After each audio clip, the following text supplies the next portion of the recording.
हुआ नजर आ रहा है सरकार के खिलाफ, और यही वजह है कि सड़कों पर उतरकर लगातार विरोध करते हुए नजर आ रहे हैं। तो देखिए, पीओके में जेनजी का विरोध क्यों देखने को मिल रहा है, क्यों विद्रोह देखने को मिल रहा है, इसके पीछे की वजह यह है कि देखिए, पीओके में पाकिस्तान के खिलाफ विरोध प्रदर्शन तेज होता हुआ लगातार नजर आ रहा है। पीओके में जेनजी का विरोध प्रदर्शन लगातार तेज हो रहा है, गुस्सा अब जेनजी का फूटता जा रहा है।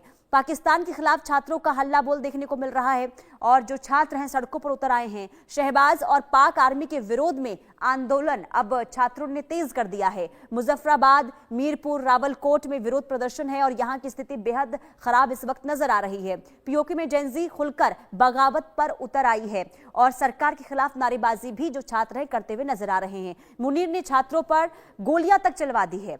इसके साथ ही जेनजी ने शहबाज मुनीर की टेंशन बढ़ा दी है, क्योंकि जो जेनजी हैं वो अब किसी भी सूरत में पीछे हटने को तैयार नहीं है। पीओके में विद्रोह को चलने के लिए कोशिशें तमाम की जा रही है सरकार की तरफ से, वहां की सेना की तरफ से, और एक बार फिर से पीओके में आजादी की मांग जो है वो तेज हो गई है। हर जगह एक ही आवाज गूंज रही है, पाकिस्तानियों देश छोड़ो। पाक आर्मी से आजादी के नारे और भी ज्यादा बेचैनी अब पाकिस्तानी सेना और सरकार के अंदर देखने को मिल रही है। इसके अलावा मुजफ्फराबाद और मीरपुर में छात्रों ने नारे लगाए, यानी कि पाकिस्तानी देश छोड़ो के नारे लगाए गए। पाक आर्मी गो बैक और आजादी चाहिए जैसे नारे लगाते हुए छात्र नजर आ रहे हैं। कैंप्स में लगे पाक आर्मी गो बैक के नारे, यानी कि वहां पर कैसे स्थिति अब दिनों दिन खराब हो रही है, आप इसे देखकर समझ सकते हैं। यानी कि लगातार देखिए, जो जेनजी है वहां पर अब विरोध प्रदर्शन करते हुए विद्रोह की लहर देखने को मिल रही है, लेकिन जो स्थिति बनी हुई है, जो विद्रोह छात्रों का देखने को मिल रहा है, उससे कहीं ना कहीं वहां की जो सरकार है, वहां की जो सेना है इस वक्त बेचैन नजर आ रही है और हाथ पांव फूले हुए नजर आ रहे हैं वहां की सरकार के। हमारे साथ कर्नल टीपी त्यागी, रक्षा विशेषज्ञ जुड़ चुके हैं, मनन द्विवेदी, विदेश मामलों के जानकार जुड़ चुके हैं। आप दोनों का इस चर्चा में बहुत स्वागत है सर। सबसे पहले कर्नल टीपी त्यागी सर, मैं आपके पास आऊंगी, क्योंकि देखिए, पीओके में जेनजी जो अब सड़कों पर उतर आई है, किस तरीके से अब इस स्थिति को आप देख रहे हैं? क्या अब आगे आने वाले दिनों में पाकिस्तान के हालात हो सकते हैं? देखिए, पाकिस्तान ऑक्युपाइड कश्मीर में लोगों को जबरदस्ती गायब कर दिया जाना, उनको प्रॉपर रिप्रेजेंटेशन ना देना, मीडिया के ऊपर पाबंदी लगा देना, उनके नेचुरल रिसोर्सेज का एक्सप्लॉइटेशन करना, बेइंतहा गरीबी, बेइंतहा अनएम्प्लॉयमेंट, ये सब चीजें तो पहले से चल ही रही थी। लेकिन अब जब यूनिवर्सिटी में छात्रों ने अपनी फीस को कम करने के लिए और खास तौर पे जो ई मेथड से मार्किंग की गई है, जिसमें 10,000 छात्रों को 12वीं क्लास में फेल दिखाया गया है, उसके बाद उनका गुस्सा भड़का। उन्होंने मामूली प्रदर्शन किया। प्रदर्शन के बाद वो वहां के वाइस चांसलर के पास गए। अब प्रॉब्लम यहाँ से स्टार्ट होती है। वाइस चांसलर को चाहिए था कि उन्हें सुनता, लेकिन उसके बजाय उन्होंने पुलिस को बुला लिया, और पुलिस को बुला लिया और बातचीत नहीं की और उनके खिलाफ एक्शन लिया जाने लगा। तो फिर वो छात्रों में जो पुराने समय के अत्याचारों जो डीप रूटेड थे उनमें, वो सामने आ गए, और अब उन्होंने अपना जो एम था वो वाइड कर दिया, और अब उन्होंने कहना शुरू किया कि हम इस यूनिवर्सिटी में पढ़ने के लिए आए थे, डरने के लिए नहीं आए थे। लिहाजा अब हम डर को खत्म करते हैं और पाकिस्तान हमें आजाद करो, पाकिस्तान यहाँ से बाहर जाओ, सेना यहाँ से बाहर जाओ, इस तरह के नारे लगाने लगे। अब स्थिति ये है कि जब किसी आदमी की पीठ में और दीवार के बीच में कोई जगह नहीं रह जाती तो वो मजबूरन रिटेलिएट करता है। अब तक जेएनजी यानी के छात्रों द्वारा इतना बड़ा प्रदर्शन नहीं हुआ था। अब एक इंडक्शन इफेक्ट होता है मैडम। होता यह है कि जो एनर्जी ट्रांसफर होती है वो कंडक्शन, कन्वेक्शन और रेडिएशन से होती है, उसमें एक इंडक्शन भी होता है। जैसे खरबूजे को देख के खरबूजा रंग बदलता है, ऐसे ही इन पढ़े लिखे छात्रों ने जब देखा कि नेपाल में, श्रीलंका में, मेडागास्कर में, पेरू में, फिलीपींस में, इंडोनेशिया में, इन देशों के अंदर भी छात्र अपनी आजादी की और अपने अधिकारों की मांग कर रहे हैं, तो वो बात इनके दिमाग में भी आ गई।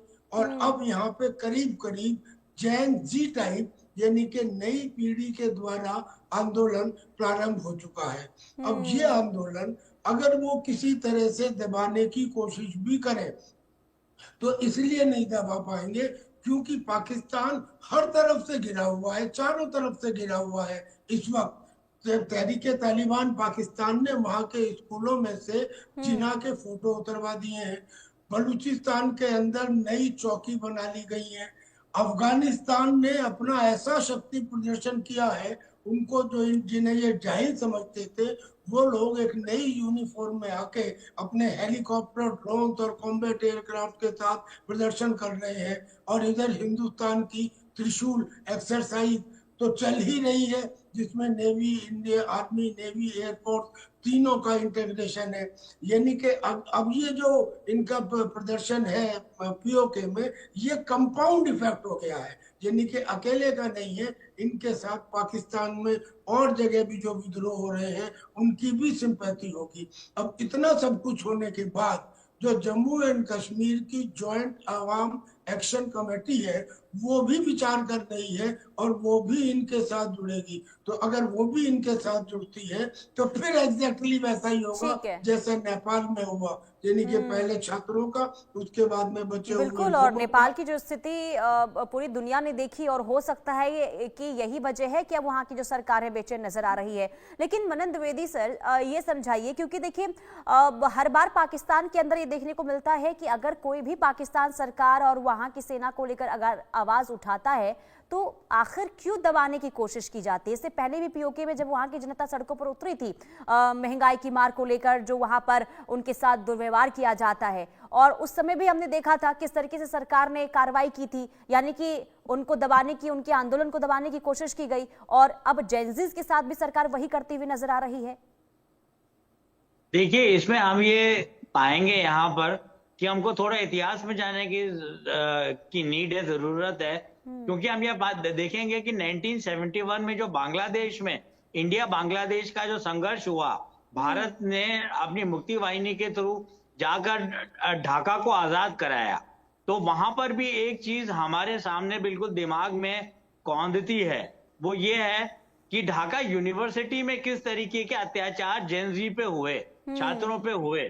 तो वो चीज एक तरीके से मुझे लगता है, और जैसे कि पहले भी बातचीत हो चुकी है, नेपाल में हम लोग पूरा यंग स्टूडेंट्स की एक्टिविटी देख चुके हैं, श्रीलंका में देख चुके हैं, पेरू में देख चुके हैं, पर पाकिस्तानी आर्मी, आईएसआई और उनका जो एमआईएम कॉम्प्लेक्स है, उनका जो मिलिट्री इंडस्ट्री कॉम्प्लेक्स है, वो पूरी तरीके से डेमोक्रेसी की खिलाफत में ही जन्म लिया है और डेमोक्रेसी की खिलाफत से ही आगे अपने आप को सस्टेन करता है। जिस तरीके से बांग्लादेश में 1971 में प्रोफेसर्स को जिंदा जलाया गया, स्टूडेंट्स को पकड़ पकड़ के शूट किया गया, और जहां तक पीओके की बात है वहां पर तो इसी फेज तक बात पहुंची है कि टीयर गैस, गोले वगैरह इस्तेमाल किए जा रहे हैं, अश्रु गैस के गोले इस्तेमाल किए जा रहे हैं। पर ऐसी भी न्यूज है कि वहां पर भी स्टूडेंट्स को का खात्मा किया जा रहा है। तो मुझे लगता है कि ये एक तरीके की एक ऐसी गन है जो पाकिस्तान ने भारत में इस्तेमाल करने की कोशिश की, पर जैसा कि पंडित जवाहरलाल नेहरू ने कहा है कि ये गन अगर आप किसी और पे साधोगे तो उसको उलट के गोली आपके ऊपर भी लगती है। मैं 2016 के, मुझे 1 मिनट दीजिए, 2016 के जो जवाहरलाल नेहरू विश्वविद्यालय में जो संघर्ष हुआ, जो डिसेंट के नाम पर भारत सरकार को बदनाम किया गया और आजादी का एक बेतुका और बड़ा घिनौना नारा दिया गया, उसको हम रिवर्स करके देखें तो जो जेएनयू में हुआ या भारत के और विश्वविद्यालय में हुआ, जेनजी पीओके के इतिहास में जाकर, पीओके के कॉन्स्टिट्यूशनल फ्रेमवर्क में जाकर यही बात पाकिस्तान गवर्नमेंट और आईएसआई के अगेंस्ट साबित कर रही है। और जिस तरीके से उन्हें दबाया जा रहा है, इसका इतिहास गवाह है, इतिहास साक्षी है कि पाकिस्तान में ये कोई नई बात नहीं है। और जहां तक पीओके की बात है, ये बहुत ही पॉलिटिकली और स्ट्रेटेजिकली लोकेटेड रीजन है, जिसके लिए हमारे अमित शाह जी, मोदी जी और जयशंकर साहब कह चुके हैं कि हम लोग पीओके को लेंगे ही और भारत का ये एक अभिन्न अंग है। ऐसा 1947 ऐसा 1947 के दिनों से जी। माना जाता है, जब यूएनसीआईपी मतलब United Nations commission for India and Pakistan आया। तो मैं कहूंगा, अंतिम बात अपनी कहूंगा कि जेनजी को रोका जा रहा है, पर इसमें यह है कि आप रिबेलियन को एक हद तक तो रोक सकते हैं, पर वहां पे अगर गवर्नेंस नहीं होगी, और वहां पर पीओके में ये देखा गया है कि 33% अनएम्प्लॉयमेंट है, और वहां पर एग्रीकल्चरल इकोनॉमी जो उनकी मेन स्टे थी उसको जी। दबा दिया गया है, और सारा पैसा आता है गल्फ से और लोग गल्फ में चले जाते हैं। ऐसी स्थिति में जो एनार्की और आतंक फैला हुआ है वो बिल्कुल जायज है, और ऐसा होना ही था पीओके में और पाकिस्तान में। ठीक है, लेकिन कर्नल टीपी त्यागी सर, जो रह रहकर पीओके में आंदोलन की ये आग, विद्रोह की ये आग सरकार के खिलाफ जो उड़ती रहती है, इसे देखकर क्या समझ आ रहा है? क्या अब वो दिन दूर नहीं जब पीओके पाकिस्तान के हाथ से निकल जाएगा? और दूसरा सवाल ये भी होगा कि आखिर जब आवाज उठाई जाती है वहां की आवाम की तरफ से, और अब जब छात्र वहां पर सड़कों पर उतर आए हैं अपनी मांगों को लेकर, तो आखिर उन्हें कुचलने की कोशिश क्यों हो रही है सरकार की तरफ से? क्यों डरी हुई है सरकार? सरकार तो इसलिए डरी हुई है क्योंकि हर तरफ से सरकार फंसी हुई है। ऐसे में उनको लगता है कि अगर इन्होंने भी हमारे खिलाफ प्रोटेस्ट करने शुरू कर दिए तो हम कहीं के नहीं रहेंगे। लिहाजा सरकार का डर तो वाजिब है। अब सवाल ये है, किसी भी देश की जो यूनिवर्सिटी होती है वो यूनिवर्सिटी उस देश की आत्मा भी होती है, वो जी। यूनिवर्सिटी उस देश का भविष्य भी होती है। तो जब कोई यूनिवर्सिटी से आग निकलती है तो वो तेज गति से फैलती है, बजाय इसके कि जब व्यापारी या उद्योगपति आवाज उठाते हैं। ऐसा ही बांग्लादेश के अंदर भी हुआ था, वहां भी यूनिवर्सिटी से ही आवाज उठी थी। अब यहाँ यूनिवर्सिटी से जो ये आवाज उठ रही है, ये पढ़े लिखे बच्चे हैं, ये देख रहे हैं। क्योंकि अपना जब तुलनात्मक अध्ययन किया जाता है तब इन्हें पता लगता है कि हमारे दूसरे कश्मीर में जो भारत में है वहां किस तरकीब से एक बेहतरीन काम हो रहा है, विकास हो रहा है, लोग खुश हैं, और तो और वहां पे सिनेमा हॉल खोल दिए गए हैं। और हमारी ये बदतर हालत है, एक तो हम 2 नंबर के सिटीजन हैं। अभी तक इस बात की आवाज वहां की आवाम उठा रही थी रह रहकर, लेकिन कंसिस्टेंटली, कंटिन्यूअसली, अनअबेटेडली नहीं उठाई गई थी। अब मुझे लगता है कि चूंकि छात्र इसमें आ गए हैं और छात्र खुद कह रहे हैं कि भाई Pakistan go back, Pakistan go back, और जो बाकी लोग हैं वो कह रहे हैं कि आर पार तोड़ दो और कारगिल गेट खोल दो, और ऊपर से सारे मिलकर कह रहे हैं कि ये जो दहशतगर्दी है इसके पीछे वर्दी है। यानी कि माहौल अब पूरी तरह से वॉलेटाइल हो चुका है।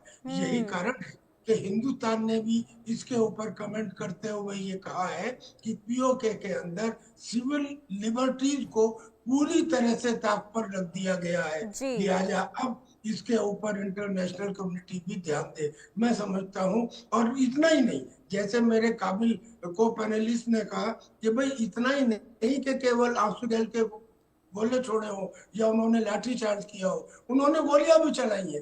और हालांकि वो गोलियां अभी तक जानकारी के मुताबिक हवा में चली है, लेकिन हवा में चलने वाली गोली भी नुकसान देती है, यानी कि वो उपद्रव को और ज्यादा बढ़ाती है। मैं समझता हूँ कि this is now going to. जी हाँ, ठीक है सर, बहुत शुक्रिया।